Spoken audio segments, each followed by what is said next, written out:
And this is a spicy take, but I think that's a really good reason to get out and leave. If you suspect that you want to be a digital nomad, or you just want to hear from people who are living the digital nomad lifestyle and hear how they do it, this video is for you. This is a new series on my channel. I'm calling it Chats with Ben, and it's where I talk with my husband, Ben, about all sorts of stuff. And this episode is all about, if being a digital nomad is so good, why isn't everyone doing it? We cover all the reasons someone might not be becoming a digital nomad, even though they want to. We cover how to get over some of the limiting beliefs that people might have around becoming a digital nomad as well. And overall, we're gonna talk in depth about this topic. We've got a lot of experience between us, we've got a lot of stories, and I think you will really enjoy this episode. So definitely let me know in the comments if any of it relates to your situation. Let me know if you've got any follow-up questions, but otherwise, here it is. So I guess we've been full-time digital nomading for 3 years, maybe. And prior to that, we were running a social media marketing agency, and in that time, we began traveling, but it wasn't nomading because we still had our home. We still lived in Birmingham, but we started to do a month abroad and 2 or 3 months back in Birmingham. So we got a taste of traveling. And I guess as the years went by, we met more people that were actually doing the digital nomad thing. And then life happened, and eventually we decided, right, we actually don't want to have a base in Birmingham anymore, and we thought, right, let's just do the full-time nomading thing. And so I guess we've lived and worked from about 30 to 35 cities across the world for at least a month at a time, and we have visited some of those places multiple times. So I guess we're not really well traveled, or we haven't been doing it years. Like, we know people that have been digital nomads for getting on for like 20 years now. Like their whole lives or their whole careers. They don't know anything different. And 2014, January 2015 was when we started. Our first trip was 5 weeks in Sydney, Australia. That was the biggest deal, doing that one, because the first one felt the hardest. And then I think it was after that, it was like 5 years roughly of 1 month in every 3 living and working from a different city. Probably about 2 years in COVID, non-stop living in Birmingham and yes, Cornwall. which was terrible. Which was terrible. And not only did we have not traveling, so you're living in Birmingham throughout the winter, etc. We'd also got an apartment that was suffering from the cladding crisis. So the building was wrapped up in scaffolding. So we had a building site, we had a beautiful top floor apartment with a 0 view because we were just looking out at scaffolding and tarpaulin. And we had the gym equipment, because the gym we were at the time had to shut, but it lent all its equipment out to members. So we had all this, we had about 140 kilos of weights and a bench and a squat rack. And we were like deadlifting on the top floor of a building, putting it down really lightly using bands. That was yeah, we used some band tension. Yeah. But that was like 18 months, 2 years, where we just focused on the business so that we could get it to the stage where we could sell it and do that full time. But that is actually a misconception, because you don't need to sell your business to be a digital nomad, because we could have done all of this while we were also running it, and now we run a different type of business and do the nomad thing. But yeah, so we sold in March 2021. We had 6 more months of living in the UK, and then it was fully nomadic from August 2021, and now we are in April 2025. Yeah. And I guess we just absolutely love it. And so we don't actually have a home anymore. So we are just always moving from place to place.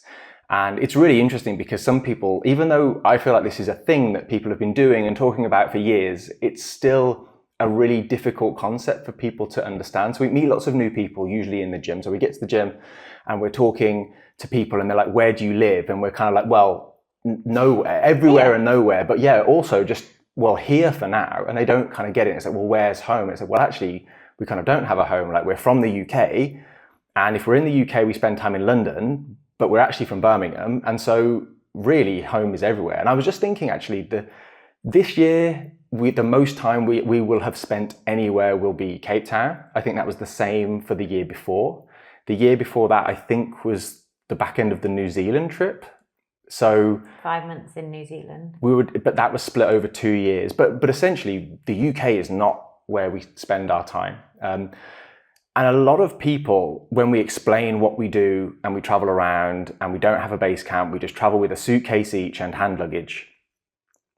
People are like, that is the dream. Like, I wish I could do that. I would love to do that. Like, I wanted to do this when I was younger and now I've got a job, or I'm going to do this in 5 years' time or whatever. And I think it's really interesting that people don't just do it. Like, it's really not that difficult. And there's so many people that are doing it. There are so many different blueprints and ways of doing it that it just is, it's crazy that people don't. But obviously they don't. There have got to be reasons that people don't choose to live this life. And in our circles, it is kind of quite common, right? We're a part of the Dynamite Circle, which is a group of location-independent entrepreneurs. And I think once upon a time, nearly all of those members would have been nomads at some point. Many of them do have a home base now, and they travel a lot. Traveling is a big common theme amongst those people. But in our circles, it's just really common that people just travel nonstop and they live in places for longer periods. And so it still is quite alien to us almost when we meet people who just find it really shocking that that's what we do. But then, of course, I guess the main point is there are so many people doing this. Why aren't more people doing it? Because it is so much fun. And maybe we probably should highlight exactly why we think it is fun, in case there are people that are like, well, it sounds okay, but it kind of also sounds like a lot of hassle, like moving around. There are for sure pros and cons, but there are so many pros. Yeah, okay. So I think firstly, a definition would be really good, because we're saying digital nomad, but I've had it before where I'll say I'm a digital nomad. I don't actually always use that term. It's a bit, I don't know, it's kind of a funny phrase. But yeah, so imagine that we're just using that phrase for this episode. But if you said I'm a digital nomad, often you get someone being like, oh, I'm that too. I work from home. And I think I do definitely want to highlight that remote working or working from home is not being a digital nomad. The idea is that if you could be summoned into an office, or if you have to be somewhere, you're like, it's not being a digital nomad. The idea is that you've got complete freedom over where you are at any given time. And the phrase location independent is often used. And location independent means you could set up your business, your life, anything from anywhere. And that's really important, because it wouldn't be true if you just like have 3 days a week working from home. I think that pros. Well, I mean, we can take it in turns if you want with pros. Because my main one is just seeing the world. Like, the world is so big. If there's about 200 countries in the world, it's like, why would you live in one place and go like on holiday to these different places when you could just, your whole life could be on holiday? And then also, I really don't think that where you're meant to be based is where you happen to grow up, whereas most people actually do live very close to where they went to school, or where their parents live, or just where they happen to spend most of their lives. So I feel like the actual travel part of being a digital nomad is probably number one pro for me. Yeah, and I think with traveling comes with meeting new people, and often meeting like-minded people, because they have also decided to travel and see more of the world. But for me, different food, like the culture around food is fantastic. I love tasting different food. We often will do food tours so that we see the kind of the less polished version of what you get served. And of course, there are some sights to see. Like, we definitely aren't tourists. And I think there's another distinction there, another nuance, where people kind of think you're on holiday the whole time, because you're not here permanently. Therefore, it's a break or a holiday. And so you often kind of get, oh, you should go and see this and you should go and see that. And of course, there are some amazing things to go and see in many places. And that can be cool. It's not generally how we actually spend our time. But I think it's also just purely that change gives you new perspectives, and you have these pattern interrupts. So every single time you land in a new place, or even somewhere you haven't been for years, everything is different. The smells, the senses, the people, the language. And I think that breaks monotony in thinking. And whether that's because you're you've been doing the same thing in business, you've plateaued in business, or maybe you have a job and you're working, you are working remotely, but traveling remotely. Being outside the confines of your regular environment, which could be your home office, it just could be your house, it could be your local coffee shop that you're in every single day. These new patterns and ways of thinking just come to you. And I think that's the main benefit for me of traveling. Every day there's something new to explore. It opens your mind so much as well. And even it's like the pattern interrupts around the different places you're going, but it's a pattern interrupt away from the place you grew up in and the societal norms wrapped in that, because all British people get taught that the UK is like the centre of the world, and all Americans get taught that America is the centre of the world. And we even met a French guy the other day and said, oh, what do you get taught about France and the French? And he's like, yeah, it's the best country in the world. It's the best place in the world. The French Revolution, the richest man and woman in the world are both French. And it's like everyone has this whole thing where their own country almost indoctrinates them to maybe keep them staying there. And so when you break out of that, you realise, oh, every country does this. So therefore, there isn't a right way. So therefore, it opens your mind even more. I really love that side of it.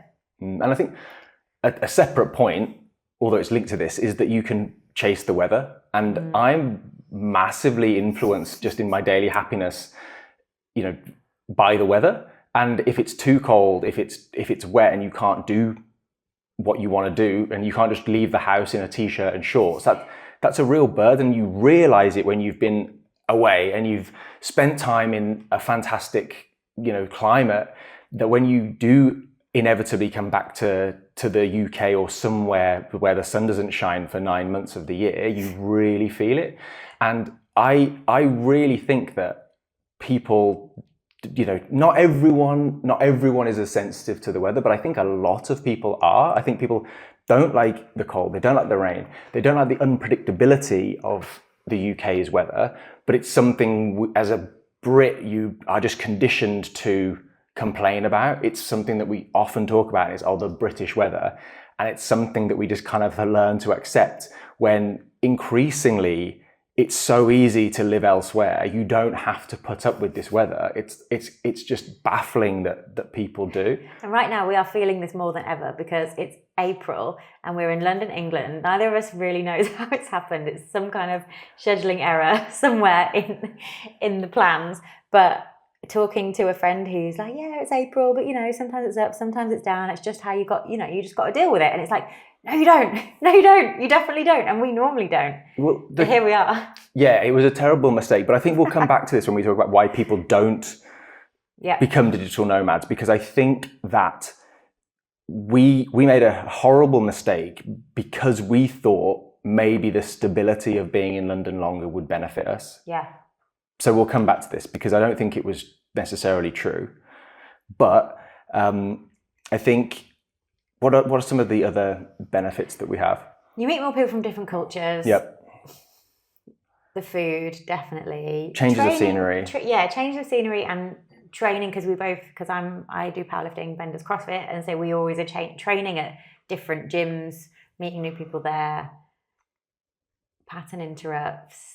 I really like not having much stuff. So we live and travel out of our suitcases. We have one suitcase each. It's not even that big. It's like a 23 kilo suitcase, and one backpack each, and that's it. And it's a really nice challenge to think, if I have something new, something has to go because you've got the constraints of the suitcase. I think there's big freedom in being minimalist. We just live in Airbnbs and hotels. So this right now is an Airbnb that we rented. So every single month we have one bill, and it's just the Airbnb bill. We don't have to think about anything like the water bill or the electricity bill or anything like that. It's just one. Yeah, and I think we'll probably talk in another episode about the logistics and how we handle moving from place to place, because I do think that's a bit of, for someone who doesn't do it on repeat, for someone who doesn't actually have a base, I think that can be quite an intimidating part of it. But we have a lot of processes in place, systems in place, as you can imagine. But we don't necessarily need to go into detail with this. But I think the big question is, what are the main reasons that people don't choose to actually live a life where they travel a lot or become digital nomads? And just before we kick off on that, I think even the phrase digital nomad, I think is a slight misnomer, because what does digital even mean anymore? Like, every single job relies on some form of digital, whether you're just sending emails or you have a website, it's digital. And I think before, when the OG digital nomads were doing it, it was because they had a software company, or they were kind of these weird fringe people that had started this e-commerce or drop shipping business, and they were making just enough from their laptops to cover their rent in Thailand or in Bali, and that was it. They were just leaving. So it's like, well, I can work from a laptop. But now, nearly every business you could potentially work in, you can just work from your laptop. And I think it doesn't have to be just entrepreneurs. It absolutely can be those self-employed, and even people that are fully employed. The main reason they're not traveling is because their employer stipulates that they need to be somewhere in person. And obviously, there are some elements of work where being in person is useful, but it really doesn't outweigh all the benefits that you have to life and potentially productivity and the expansion of your mind by traveling, or at least, if it's not non-stop, traveling a lot. So I do feel like actually the term is nomading now. I don't think digital nomading is relevant anymore. I would just say I'm a nomad. And if you're a nomad, it doesn't even necessarily mean that you are self-employed. You just live anywhere. I like that nearly everyone can do it. Although, do you remember I met a guy in the gym who was saying, oh, what do you do? And I said something, just work from my laptop, live wherever. And he was like, oh, I'd love to do that, but I just can't. And I was like, you can, honestly, you can. It's a limiting belief. And he said, no, really, I'm a train driver. And that would actually be very hard to do. Although you don't have to be, whatever role you're doing now, you're not set in that role forever. You could always leave that if you wanted to do this enough. And that's probably a whole other point around, most people don't realize how easy it actually is to replace their salary. So I think one of the big reasons people don't do it is probably the main reason people get stuck in the rat race, which is that they've given themselves a lot of expenses because they're in a job and they now have a mortgage and they have to earn a certain salary before they can actually kind of get up and move and essentially pay rent on or pay for a mortgage and pay for rent in an Airbnb, for example, when they're traveling. And I think that is a barrier. But of course, if you did really want to go traveling and you couldn't necessarily afford to pay for a mortgage and your Airbnbs and all the other expenses that come with traveling, I do think you sell your house. Like, that's ultimately what you do, or you rent your house, you rent your primary house out, because that creates income that almost certainly would cover your mortgage unless something's gone very wrong. And therefore your house is actually kind of net neutral at least. So you're starting again elsewhere. And I think the other part of that is, of course, you could have a job that you don't want to leave for financial security. But then I think for those people, that's where it would be great to have a conversation with an employer and be like, well, I want to see more of the world. Like, can I work remotely for 2 weeks? And then I think a great plan would be to work remotely for 2 weeks and then take 2 weeks holiday. So you can actually set up and live somewhere else for a month, because maybe you don't like it, or maybe you kind of chose the wrong place, or you finally see, actually, what I thought I was going away for was to experience this and this, and actually the benefit I got was this. And maybe you get that travel bug, and maybe it is you go to a model of like seeing 3 new places a year, but you still have that job ongoing. You're not fully nomadic, but at least you get a better sense of like what's actually going on in the world and how it could be feasible moving forward. So I think the first one is that people feel like they're in some kind of like financial bind with their existing situation, whether they have a job or they feel location dependent in their self-employment or business.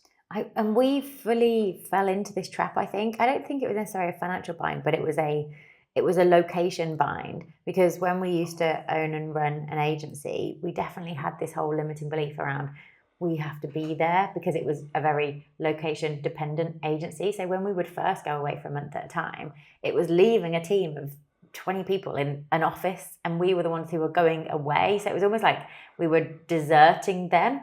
And also, I think I got a big sense of, oh no, it's going to mean our business gets smaller because the team can't reach us whenever they want to, because we're on different time zones. And then also clients, they're gonna worry, they're gonna think, oh, where's Jodie? But then that isn't a thing. It's just not a thing at all, because all clients really care about is that the work that they are paying for is done to the standard that they expect. It doesn't need to be you. You don't need to be in your home country delivering it. And I feel like the hardest thing is getting over that once, and then when you realize, oh, it's actually okay, then you can do it again and again, and then it's fine. And then also, you don't need clients who are dependent on you being in a location. I feel like if we'd have thought earlier about expanding our horizons in our business and getting clients from all different places, because it wasn't really until 2020, until we physically all couldn't have an office and all meet up together, that we even really thought about getting international clients. But now it's so simple to do that. And then what you said about the job, and if anyone was in a job and them seeing if they could somehow do this with their employer, I feel like before the whole world was so digital, I used to work in hospitality a lot, and lots of the people I used to work with there, they did the whole work for a bit, then travel, then work, then travel, and almost did that on repeat. So there must be a way of replicating that within a role so that you could be a digital nomad, and that would get away from the whole financial stuff and the location dependency trap. Yeah. I think as well, and this goes for people that have got a job or they're self-employed, I think the second big reason is the hassle of traveling. People assume, or maybe they've had experience of travel being a really big upheaval of life, and you get to somewhere new and you have a little bit of anxiety. Well, I still have a little bit of new place anxiety that I might feel until I've actually joined the gym, until I've actually been in the local supermarket and made sure they sell bananas and they sell muesli that I can eat. And everywhere sells bananas. We've never found a place that doesn't sell bananas. They do, but they might not. What if they didn't sell bananas? Like, that would be a disaster. And we also tend to order food meal prep, and you don't necessarily know how good that's going to be. You don't know how delivery works to your new apartment. And there's all these questions that in reality nearly always sort themselves out. But even then, you've got this kind of low level change anxiety. You don't know how things work. You don't know if it's safe down that alley. Is that part of town okay? Am I going to get ripped off if I go into this store? And if you are very easily overwhelmed by changes, if you are very easily stressed out, then I can see why that traveling, just upheaval, becomes a bigger deal. But also, if you've got a fixed mindset on the stuff that you need to see, you know, if someone's got this whole, oh, I need to have like a cup of tea, like that's quite a British thing, and you would go to some places in Asia or even in Europe, and like it's just not a thing. You couldn't go and order a cup of tea. There wouldn't really be milk in the supermarket, or there would, but it's not like in the fridge because not everyone buys it, so it'll be in some random place.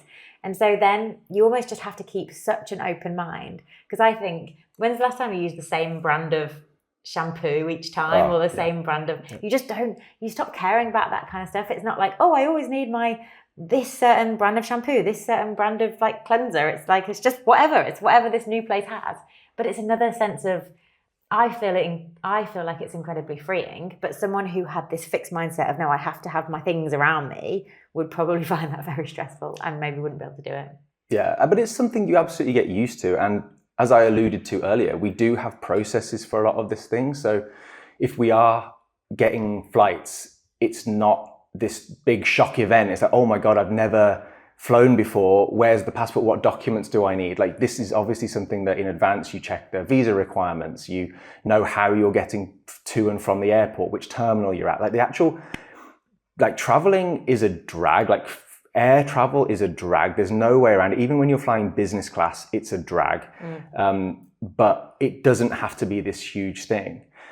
But we actually have we even have the same plane outfits. We probably wear the same thing every time we go on the plane.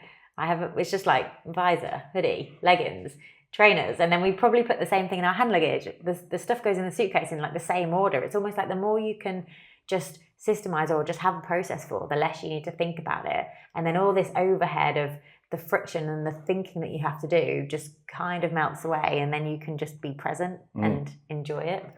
I think this comes on to another slight misconception around digital nomads, is that they're kind of upping and leaving every few days. Yeah. And it's like you're going to Tokyo, and then you're going to Seoul, and then you're going to go to China, and every place you're spending like a few days in a different hotel, and you're packing and unpacking, and I mean that would be exhausting. Like I would absolutely hate to do that. And the new term is kind of like slow madding, and our sweet spot is staying somewhere for really 2 to 3 months. If it's somewhere we've stayed before, a month is usually fine, because you don't have like the first shock of where is everything. You kind of hit the ground running, I guess.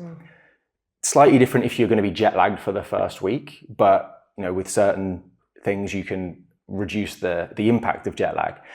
But 2 to 3 months is ideal. And then if we want to see a new place, maybe it's somewhere we don't necessarily want to spend a long period of time in without seeing it first, we'll add like a mini break in between that 2-month break. We'll go somewhere for 3 or 4 nights, see the place that we might want to stay, check out the gyms, see if the food and coffee culture is good, and then move on to our next long stay. But within a 2 or 3 month stay, you are going to get your daily routine down. You are going to have the new home comforts.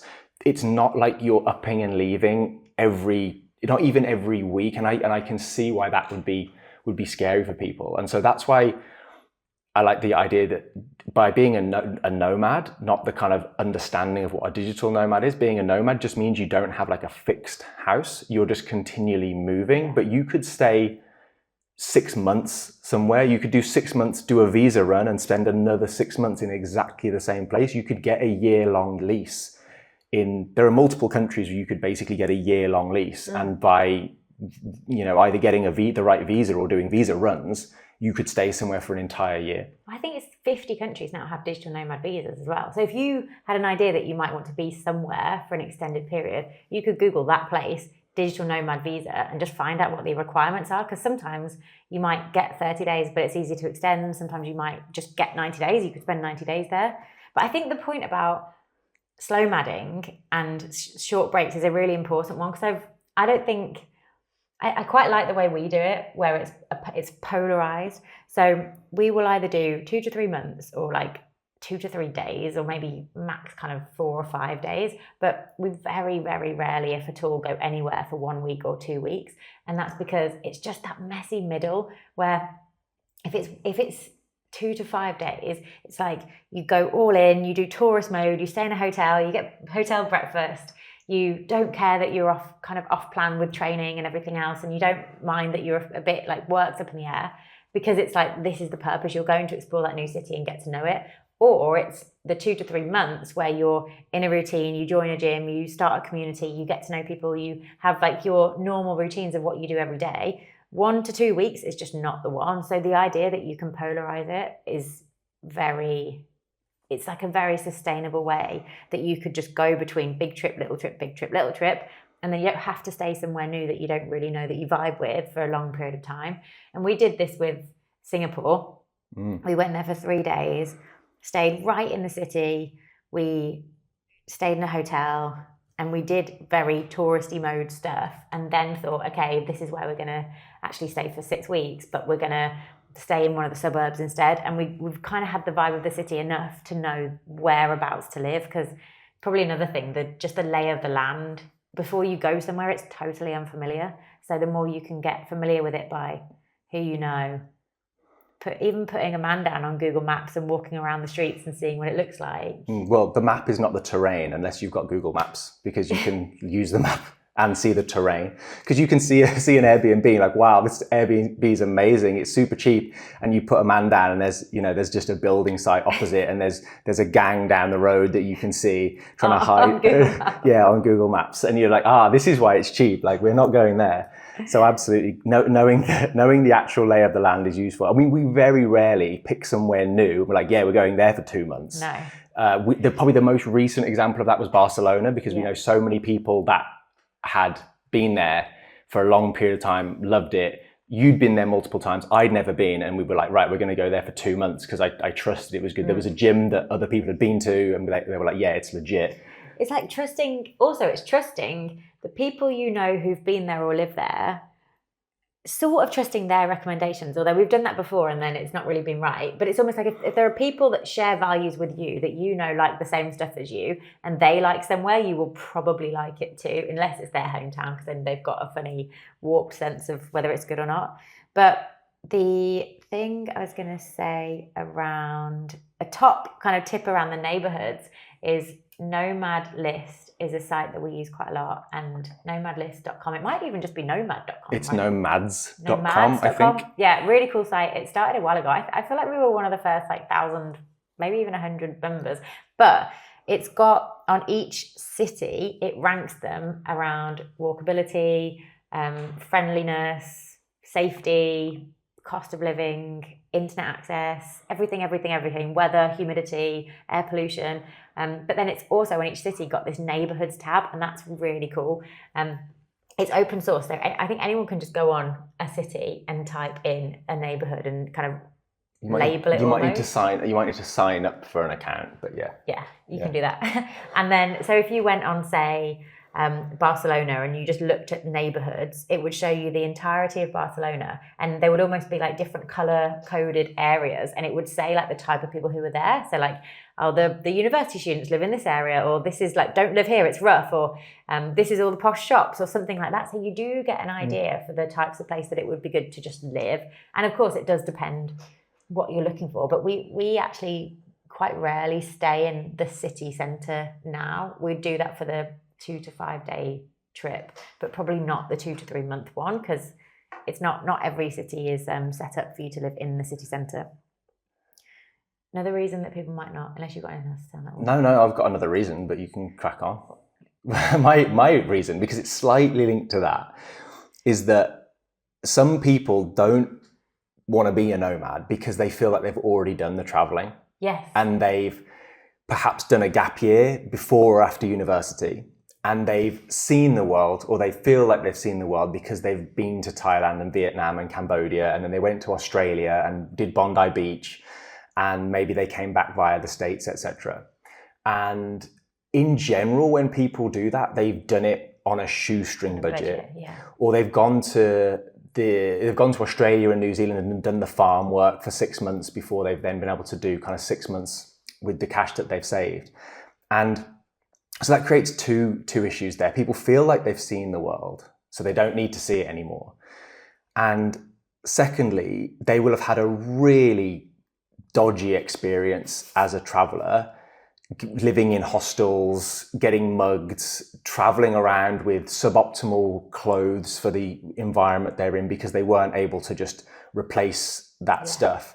And they'll have got the cheapest flight, so they'll have flown from A to B via, C, D, Z. E and F with a 24-hour layover somewhere. And that would be absolutely exhausting. And most people I know that went on a gap year kind of travel experience, there were two camps, and some people were like, wow, I just love traveling, I'm going to do the work, I'm going to get minimum viable money to then go off and travel, like the people that kind of choose hospitality. Or it was like, I'm done. I'm done with traveling, I'm never doing that again. I ran out of money and I still had 2 months left on my travels, and I had to borrow money off my parents, I had to sell this, and then I got mugged, and then this happened, and I'm never doing that again. I did this. When I was 20, I went traveling around California with a friend, and she and I didn't have any money. And so we flew there on a terrible, terrible flight, like middle of the night, horrible. We flew into LAX and we booked a hostel that was $16 a night that included breakfast. And it was in like between Inglewood and Compton, and you couldn't leave there. You couldn't leave the hostel. We had gunshots outside the hostel the whole time. We got shuttles everywhere. They were like, do not leave, do not walk down the street. And it was like, there were 16 people in our dorm. So there were people coming and going at all different times of the night. The lights would go on, you wouldn't get any sleep. It was just like, this is what traveling was. And everywhere we went, it was on a budget. We couldn't eat at the nice restaurants.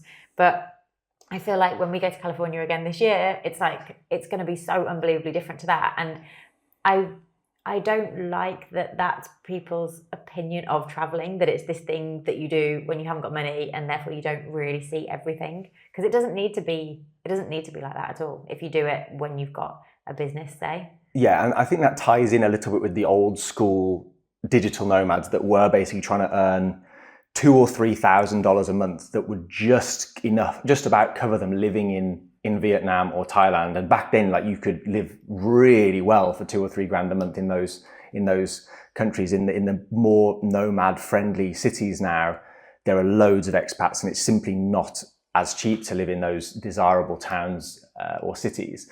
But I think between the idea of, you know, these digital nomads that are earning hardly anything, working behind a laptop, living on a beach somewhere, and the experiences that people had themselves when they were either 18 or in their early 20s, I think it combines with, you know, together to create this absolute horror show of a lifestyle that people just don't want. They're like, oh, I like my home comforts, like I like my cushions, I like the same bed every night.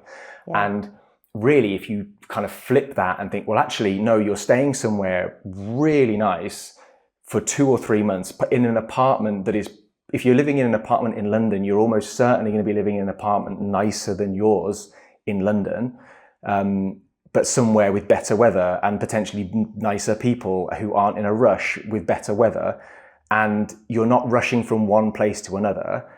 The outlook is very, very different then. And if you are good, you know, at your work from a computer, you literally just need to take your computer with you and do the same work there. It's not like you go away and suddenly you're unable to type because there's a palm tree outside, or like the internet doesn't work so well everywhere, but you can check that on nomads.com. Or simply email your Airbnb beforehand and say, can you just do a quick internet speed test? Or get your VA to email your Airbnb. Yeah, if you're really fancy, get your VA to do it. Or hotels will often say, you know, this is how good the Wi-Fi is. And I think there's a real, and we certainly had this the first few times we went away and we were going for longer trips, or we were going way off the time zone. So maybe one of the first times we went to San Diego and we were dealing with an 8-hour time zone. You're thinking, oh, wow, I need to get all this work done before I get to San Diego because there's only going to be 2 hours crossover, and how will people manage without having access to me 24/7? And wherever you go, there you are. And then you wake up in San Diego and you're like, oh, everything is like it was at home, but the background behind my laptop just happens to be a different apartment. You can still send emails, you can still pick up the phone and call people. It's not like life just is over. And I do think that's a genuine issue. It's like, oh, but I can't do that because my team X, Y, and Z. It's like, you only ever email your team anyway. Just email them from a different place. One of our friends joined us in Cape Town, and she has a role as a very high-powered consultant. And she actually didn't tell her company that she was nomading because, well, some people in her team knew. Well, her team knew, but like the wider company didn't know. And all she did was put a jumper on, like put a sweater on when she was on Zoom calls, because it doesn't matter. You've got a background. It could be anywhere. Like I've told you we're in London, England, but we could actually be anywhere. You can't see outside. So often it doesn't matter. But I also think that being away and having a time zone difference to your team or to people is a really good thing. I think it's actually the worst way of working, where you've got your 9 to 5 or whenever you work lines up with someone else's 9 to 5, because then you never have that time away from each other when you can just be separate and do your own thing. We probably learned that the first time we went to maybe Australia, although that was 11 hours difference, but definitely the States, because you only have half the day crossover. You let other people do their thing, they let you do your thing, and then you find this deep work pocket that's actually half your day, so you can just get so much more done. Yeah, well, the States is great for that because you wake up at the tail end of the UK day. So you've got usually 2 or 3 hours of crossover where you can speak to someone, or you can be in instant back and forth messaging on Slack. And then once it hits, 5 or 6 p.m. in the UK, you're like, oh, I'm not going to get anything from the UK. And then you have the rest of the day to do exploring, deep work, or whatever, work on your own time, your kind of schedule, which we do think about this a lot now. We kind of call it time zone surfing. The idea that if you're 2 hours different, what does that mean for your day compared to where you communicate the most with people? Because sometimes we are communicating with people the most in the UK, in which case Australia is like a 11-hour time difference and it makes it difficult to book stuff. But if you're in Australia communicating with people in America, then actually it's all right because you're so far ahead that there's almost more crossover of the day. So one way of thinking, could I be a digital nomad, is thinking, if I do need to have synchronous communication with people, where are they based in the world? What kind of time would I speak to them? And then how does that line up with your time zone? Because I think we spend quite a bit of time in Cape Town, and that's 2 or 3 hours ahead of the UK, but you can almost have your whole morning, a really extended morning, before anyone in the UK even wakes up, which is gorgeous. If you're someone who really likes the morning and you want it extending, do that, surf the time zones. There's always a pro to whatever con you think is there. Yeah, and I think this leads on nicely to point 4 of why people don't become digital nomads. I'm saying it like 4? We know. I think you were on 4. So I've got, because of the work, because of friction, because they think they've done traveling, some kind of limiting beliefs around what you can or can't do. We'll come on to that. So I have another point 5, but you might be the same one. Well, it's linked to what we were just talking about, because I think it's people that think it creates too much disruption for work. Okay. And the solution is really easy for this, but the disruption comes from being jet lagged, from wanting to do touristy stuff, and if it's really sunny outside, I can't possibly work because I have to situate myself outside if the weather's good, which is totally a cold person thing to say. If you're constantly living in warm weather, you don't want to be outside all the time. It's only because you've flown from the UK in February that you want to be outside because it's warm. That also somehow, because you're in a Airbnb, you're going to be incapable of being as efficient with work. And there's the time zone thing, but we've literally just kind of spoken about, when do you work best? Where are your clients? Where are your team? Where in the world should you situate yourself that isn't a problem, right? You're not going to if you don't just suddenly wake up, I'm a digital nomad, and someone picks you up and throws you into Kazakhstan, and you're like, oh, Kazakhstan doesn't really work. Like, you're literally finding the place in the world that is going to work for your situation, right? And the key is to create that daily routine that works in that location. So you know when your crossover time is with your clients or with your team, you know when you want to do deep work, you know when you want to train, and you have your sleeping hours, and that is just replicable every single day. Now because we don't need to do a whole lot of synchronous communication, we basically have our idea of what we call like a kind of perfect repeatable day, of which there are like 2 variations. And we just pick up and place that day structure pretty much every single place that we go. And that usually involves us training in the gym twice a day in 2 different blocks. When you train dictates when you eat, and once you've taken eating, training, and sleeping away, that's when you work. And if you don't want to work all the time, then you can work out when you want to choose not to work. Yeah. And it does sound crazy structured, but the structure gives you so much freedom, because especially when you're traveling together, if we were constantly like, oh, when do you want to train? When do you want to work? Do you want to do this? Do you want to do that? It would be like, let's stop talking. And we'd both drive each other crazy with it. So the idea that there is a default then means that you've got all the freedom and all the creativity within that, which is really nice. And it doesn't mean you need to stick to it all the time. It's not like some kind of Groundhog Day where you have to do this every single day, but it does become the default and the norm. And I actually really love our normal routine. And then you know that you could do it anywhere in the world, and then the whole world is open to you, because you're just like, oh, here I am. Here's me. Here's my suitcase. Here's my life. And you just enjoy life wherever you are. Totally. But I think I'm only saying it for the people whose blocker is, I'm going to have loads of distraction and I'm not going to get work done. If having a day structure sounds like the idea of hell, and you don't have this blocker of like, well, am I going to get any work done? Well, it doesn't matter then. You can totally ignore that. But if it's like, I'm not going to get enough hours in the day to do work, it's like, that's a total limiting belief. And maybe there's more limiting beliefs we can come on to in a second. But the point is that is not a belief. Whatever your day routine is now, you can do that wherever you are in the world. And I don't think the idea of travel has to be disrupting.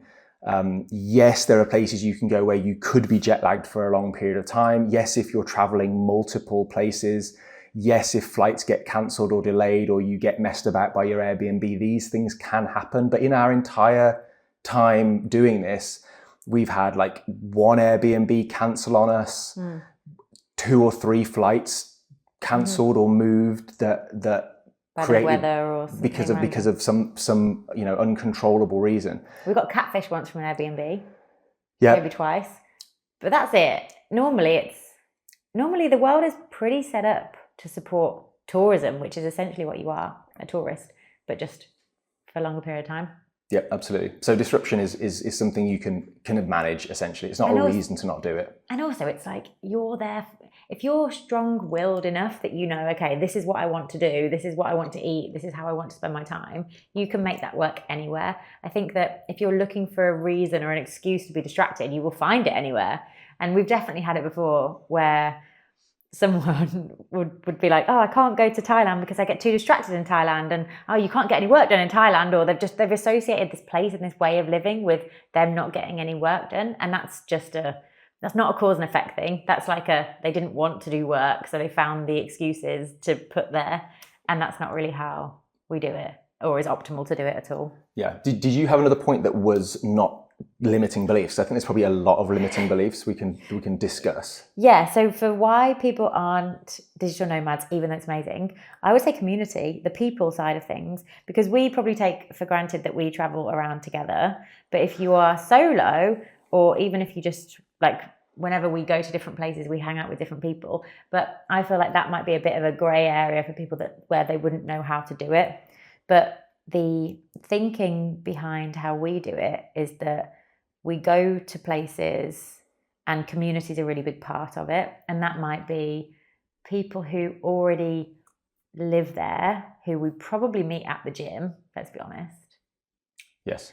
On my Instagram story, not that long ago, I shared a poll. Did we meet at the gym? And it was like 60% of people on my Instagram, I just met them in the gym. Because if you just join a gym or whatever sport you do and go say hi to people, you will invariably just make friends. And then all of a sudden you make friends all around the world. And then you feel like you've got a kind of home in every city, which is really nice. But then another thing that we do that I think has made traveling so different is joined different networks of just entrepreneurs. So you almost pick one thing that you do that you want to keep doing and find networks of people who exist everywhere who have that one thing in common. So location independent entrepreneurs is the thing that ties together the networks that we are in. And then it means that wherever we rock up in the world, there'll be forums, there'll be WhatsApp groups, there'll be easy ways of just saying, hey, we just got here, do you want to hang out? I think that in order to make friends when you go to different cities, you definitely have to be intentional about it. Because I think if we just, like, we could easily just not speak to anyone here. And we've done that in places before where we've just gone and had a kind of hermit mode month where it's like, I've just got this work thing to do. I just want to get my head down and just do it. And I don't care if I don't speak to anyone. But invariably it's go to a place, get the lay of the land first, and then start saying, hey, I'm here. Do you want to hang out? And people do. Oh, 100%. I don't think the meeting people where you are there is a blocker at all. Like, if someone thinks that it is, that you're not going to meet new people, that's a real misconception. And if that's your main reason for not traveling or nomading, go to somewhere where it's well known for meeting people. Go somewhere where the language is the same as your language. Go somewhere where is clearly popular on nomads.com, or where there's forums that actually, are active on Reddit or something. And there are a lot of people in the same boat trying to meet new people. So I don't think going and not having a community when you go elsewhere is a blocker, shouldn't be. But I do think that people leaving their friends and family behind is, and this is a spicy take, but I think that's a really good reason to get out and leave, because I think people often can be being kept small and kept at home by their existing friends and potentially their family, but you can't change your family. So that's different. But of course, if you don't want to leave your family for long periods of time, you can still do the month or two away and then come back. It's not like you're leaving them forever. And don't go very far. Like, we've literally nomaded in Cornwall, UK, right? So we've gone down the road and spent a month there. Or you go to Spain or somewhere where you can fly back within an hour. But I honestly think if you're if you are trying to evolve and develop as a person and your friendship group is not changing, you have to ask some questions there, because are all of your friends evolving at the same rate as you? Are you all achieving your goals together? Are you all, are your values all evolving, that you all want to aspire to this and you all want to aspire to that? Because if so, that would be really weird. And the likelihood is your friendship group are motivated by very different things. And I think unless all your friends are, let's say, already nomads and they're really ambitious and they're already turning over $5 million and they all want to get to $50 million and that's exactly your goal, then great, that existing friendship group is probably serving you really well. But if you're stuck at home and you're trying to be self-employed or be successful in business, but all of your other friends have just got jobs and they love their life and their kids are their focus, and that's all great, but if those values don't align with yours and they're not as ambitious, they are not serving you, they are not pushing you, you're not going anywhere. And actually getting out of that would be a really good experience and probably quite a developmental move for you. And you might just go and find new friends like crazy, but people who have also left their hometown are now living in Lisbon, and they're like where you could be in like a year's time, and they're going to say, hey, like I moved here, I knew no one, and now I've got 20 of the best friends I've ever made, because they're all on the same wavelength, they're all on the same trajectory. So I do think that if there is a pull of I don't want to leave my friends and my family, like I really think that's something to question, because those things are like a safety blanket. It feels like a wholesome thing to say, oh, well, I've got a really close relationship with my mom or my dad or whatever. It's like, yeah, that's great, but does it warrant living somewhere that gets to -10 in January and you're miserable for 3 months? Like, if your mom or your dad, who you've got a great relationship, really care about you, they probably wouldn't mind you getting some sun during January and February, right? So it's one of those things which are such an easy excuse to make that people then stand by it, and it's like, well, no, I've got loads of friends and family here. Like, are you possibly, you can't possibly go elsewhere and make a new circle of friends. So I just think, that's a big thing. Spicy take. It's a bit spicy because some people are going to be sitting there and saying, oh yeah, but I really have a really close relationship with my parents, and it's like, yeah, but so many people will say that. I think a real big breakthrough for us potentially, two things actually. Firstly, reminding the people that you love that are in maybe your hometown that they are portable, that they too can travel, that it's not just you travel, you go away and desert them and then you come back. It's like, no, you can travel too, you can join us, you can come on trips. So that just constantly reminding people and talking to them about travel. The more you get interested in travel, the more it becomes just part of your life, the more you'll just talk to other people about it, and then they'll get more interested in it. And I feel like the interesting thing about the other digital nomads that we hang out with is we'll meet up and we'll be like, oh, where are you going this year? And they'll be like, oh, well, I'm going here, I'm going to Singapore, I'm going to Cape Town, and everything else. And it's not like showing off. It's just, you're just telling each other where you're going to be, maybe on the off chance that you might meet up. So reminding people that they are portable, that they can also come and see you. Another thing that we have that has been really cool is we made a travel spreadsheet that our best friends, family, randoms we meet in the gym have access to, which is just where we are going to be in the year, the gym we're training at, and then the percentage certainty that we are there. So if we've booked the flights and we've booked the Airbnb, it'll be 100%. If it's like, it's kind of tentative, but we're thinking about it, we're researching, it might be like 50 or 60. But that's really useful. And often, because people can go on it whenever they want, because it's a Google spreadsheet, but it means that we'll often get people saying, hey, I'm thinking about also coming here. And then also, you don't have to keep explaining yourself. It's not like, oh, where are you? How long are you there? And then you have to keep messaging. It's like, just look on a spreadsheet and we keep it updated. But on what you said about staying kind of home and hanging out with the same people again and again, and especially if you feel like you're on a different path, and maybe you might feel frustrated and a bit like, oh, I want to break free of this, but I don't know how. I just feel like if you suspect that travel is part of your life, and then you start living that best life, you will find that, yeah, of course you leave people behind, and that's okay because they've just got a different path. But the people that you take with you are the best people, because they're the ones that you have the most in common with. They're the ones that you don't have to censor yourself around. And that's for me, a really big measure of success just in life. Do I have to think before I speak? And if I don't have to think before I speak, I'm just with my kind of people who I can chat to about whatever. And you probably have that when you are showing up as the best version of you, living a life that you really love, not carrying around any resentment that you're not. And then you've got people who are alongside you who you can also be really happy for and happy with. And then something called the Holstein Manifesto is something that I was going to mention, because we found this 2013, something like that. It was, I think it was a sign on a wall somewhere, and it was like, look it up, the Holstein Manifesto, and I could put a link here as well. But it's this kind of manifesto on just living your absolute best life. And one of the things says travel often, and one of the parts in it also is if you're looking for the love of your life, stop. They will be waiting for you when you start doing the things that you love.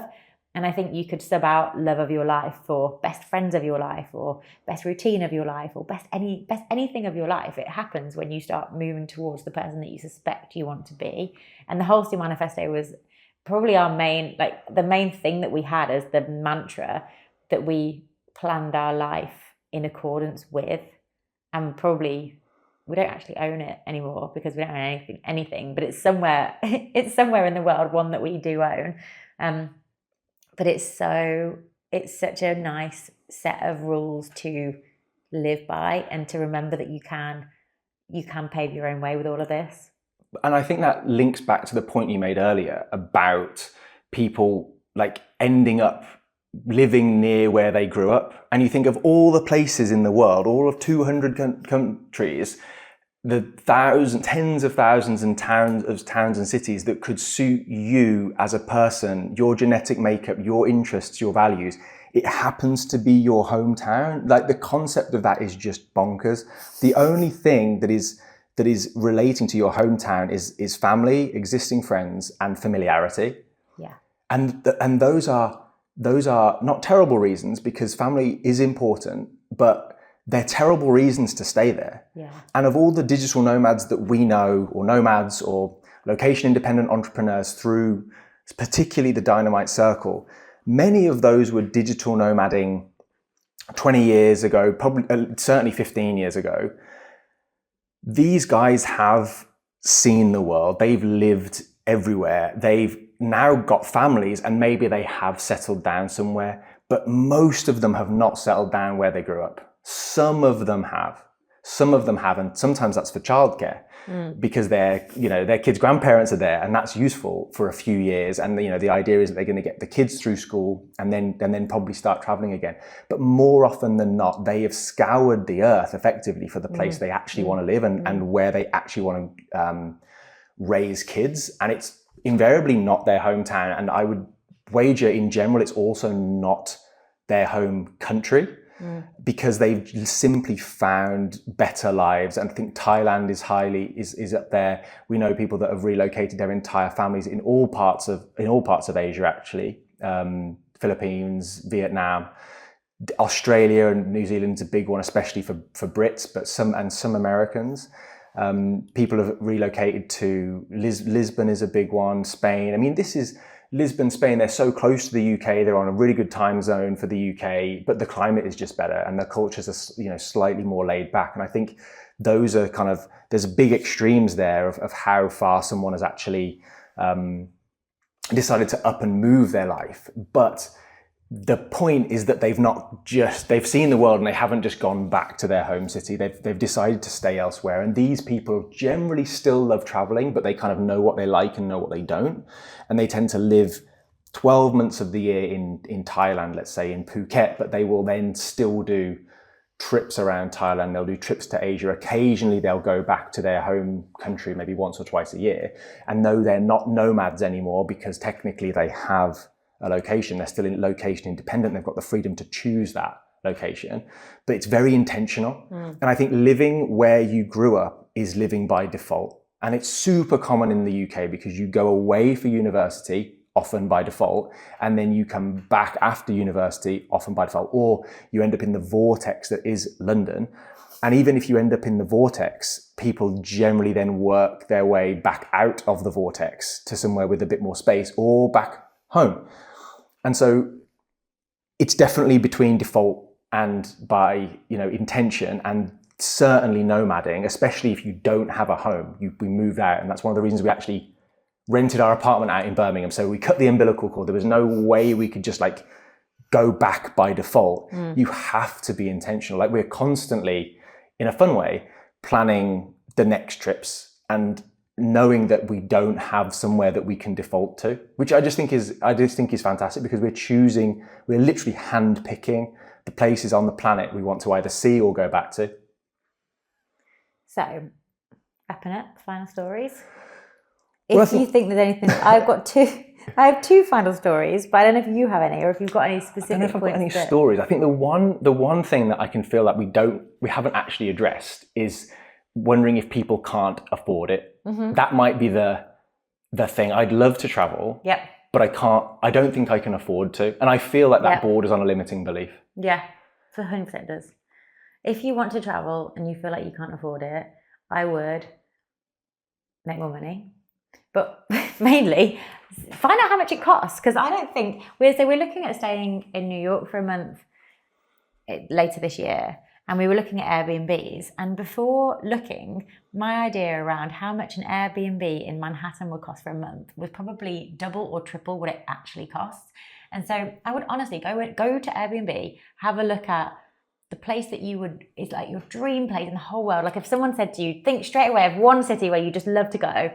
Think of that place and look it up in Airbnb and look it up for a month and just see how much it is to live in a kind of 1-bedroom or a 2-bedroom or whatever you need. And then kind of work back from there, because the nomad life for us is that there's just one bill each month, and that kind of is your living stuff, because we haven't got a home base. So if you've got like your kind of monthly living costs in your home base and then you're adding that on top, then of course you have to earn more.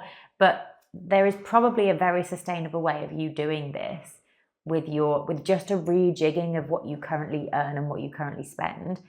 And then if there is a gap, then you know how much more you need to earn, and that might be a few more clients. It might be very, very doable. Yeah, and I think if you've been looking at Airbnbs and hotels for a few nights or a week before and thought, wow, I couldn't afford to live there for a month, booking in advance, booking for a month, you tend to get good discounts. And you can ask for them as well. Ask for more discounts. If you're booking out of season, and also with flights, the earlier you book, generally, the cheaper the flights are. And I think it is ultimately way more cost effective than you might think it is. And again, this is something that you don't have to commit to doing forever. Like if it's just your first month away, do it once, and okay, maybe that might be expensive for you, but you will then have the drive. If you're like, wow, this is what I want to do. I want to do this 3 times a year. I want to do it. Then the year after, you want to do this for 6 months of the year and spend that 6 months in 3 different places. You can work out what worked, what didn't. And of course, Airbnb as well is not the cheapest platform that you can find. There are other ways of doing it. I mean, we are really hampered sometimes with Airbnbs because we have to stay near the gym. So we find the best gym in the best suburb relating to what we want. And then we have to find an Airbnb within a 5-minute walk, ideally, of that gym. And so our search radius is really small relative to most people who are like, any gym will do, which is for most people, I imagine, or even if they, heaven forbid they don't go to the gym, but you've basically got an entire city to look for. I imagine there's tons of options available for more cost-effective ways of doing it anyway. And then there's also trusted house sitters. We know a few people who do house sitting. That kind of, you have to walk someone else's dog or something else, because they don't take the dog with them, they leave it. That's kind of the point. But there's options. I feel like if you once you start going down this rabbit hole, it opens up a ton of different options on how to do it. But yeah, the cost is a thing. What you just said actually about you don't have to do it forever reminded me of the first trip that we took, which was to Sydney for 5 weeks. We stayed for 2 or 3 of those weeks with a couple who were British, but they'd moved to Sydney and they had travelled the whole world, and then they found the best place in the world and then they'd set up there. And I think at the start of our travels, that's what I thought that we were doing too. I thought that we were travelling everywhere getting the vibe for each place, and then deciding, oh, here's our new home. But that's one way of doing it, and you could do that. But another way of doing it is just thinking, this is just a phase in our lives, the digital nomad phase. I don't know how long it's going to go on for. I don't really care. It's going to go on as long as it feels right. And often we get asked, oh, do you think you'll ever settle down? And first answer is like, no, but also never say never. Maybe it will happen.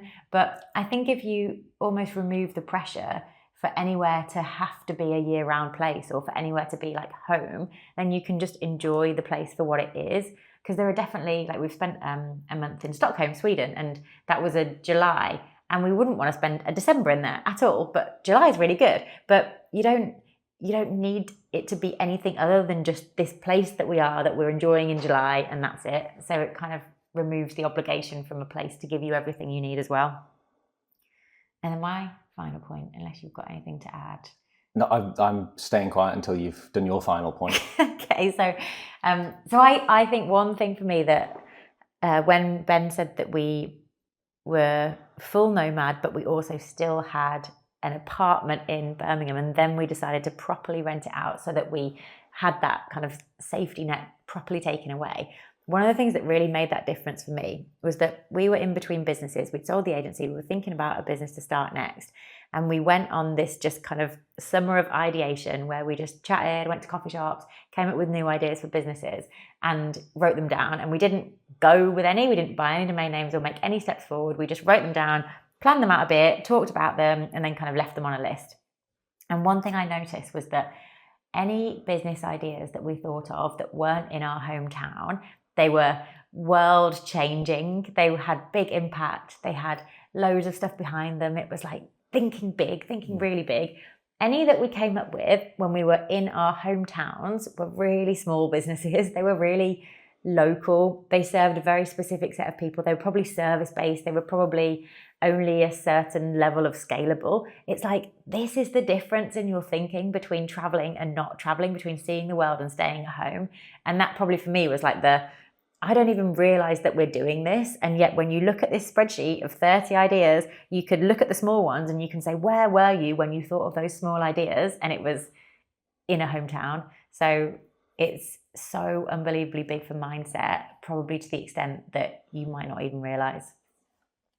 I know, totally. And I think the purpose of us talking about this, I guess, was to highlight the main reasons that we think people have for not being a nomad. Yeah. But this is a, our perspective as nomads, and the things that we hear from people who are like, wow, that sounds amazing. It's like, yeah, but you could do it. And providing they're not a train driver, like they actually probably could do it, but they don't.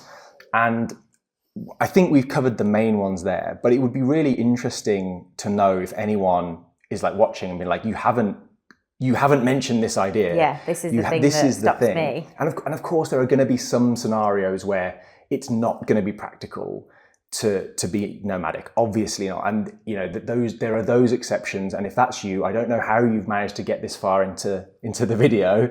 If you're a bricklayer, but if this is something that you do want to do genuinely, and there's actually a blocker that we've not covered, it'd be really useful to hear, because we could absolutely do part 2 of rambling about this topic, addressing those ideas. But in general as well, if we've intentionally not gone into loads of detail on being nomadic, the logistics, how we keep training going, how we keep the business going and growing while we're traveling, how we manage to not fall out with each other every day, while navigating a brand new environment. Those things we could cover, but it would be the ever-evolving landscape. The ever-evolving landscape. A digital nomad. Yeah, exactly. So it would be really cool to have ideas for the things that we can talk about, because it's fun, at least in part. So yeah, we've covered a ton of reasons why more people aren't digital nomads, or we've suspected that they aren't digital nomads. If you've got this far and you're thinking, oh my goodness, I want to do like this, I want to do this, I want to live like Ben and Jodie because they're so cool. So what I would do is I would probably read the 4-Hour Work Week, because I think even though it's old now, lots of it will be out of date, but the principles of it still very much apply. That was certainly the book that open my mind to this stuff, I would have a think about your perfect repeatable day. What's the day that you would live on repeat forever anywhere you are, that ideally you could just pick up and drop into a new city? I've written something, I can't even actually read it. I would cost out what your perfect repeatable day looks like in a different country or a different city. Have a little look on Airbnb to see what things are. And then I would probably write your dream list of countries and cities where you just think, I would love to go there. And then I would probably, this is a lot of lists, but I would also probably think, and you might have to sit in silence to find this, but if you really think, I want to be a digital nomad, I want to travel the world, I want to live from wherever, why am I not doing it? Why am I really not doing it? I would get to the absolute bottom of those reasons, because they might be nothing at all. I would think keep asking why. Why? Give the rationale, ask why again. I'd be really surprised if someone got more than 4 whys in, that if there was like a really bad excuse there. Yeah, they just won't be. It will be based on some kind of limiting belief, some kind of lie that you keep telling yourself for why you can't do it, but you probably can. So yeah. I think that's good. I think we're good. I think we're done. Thank you so much for joining us. We've been Ben and Jodie talking about how amazing being a digital nomad is and why more people don't do it. Please do leave a comment if you have enjoyed this. We're going to do a bunch more of these talking about kind of random topics, but if you've got topics that you specifically want to hear us talk about, then let us know in the comments and we will see you next time. See ya.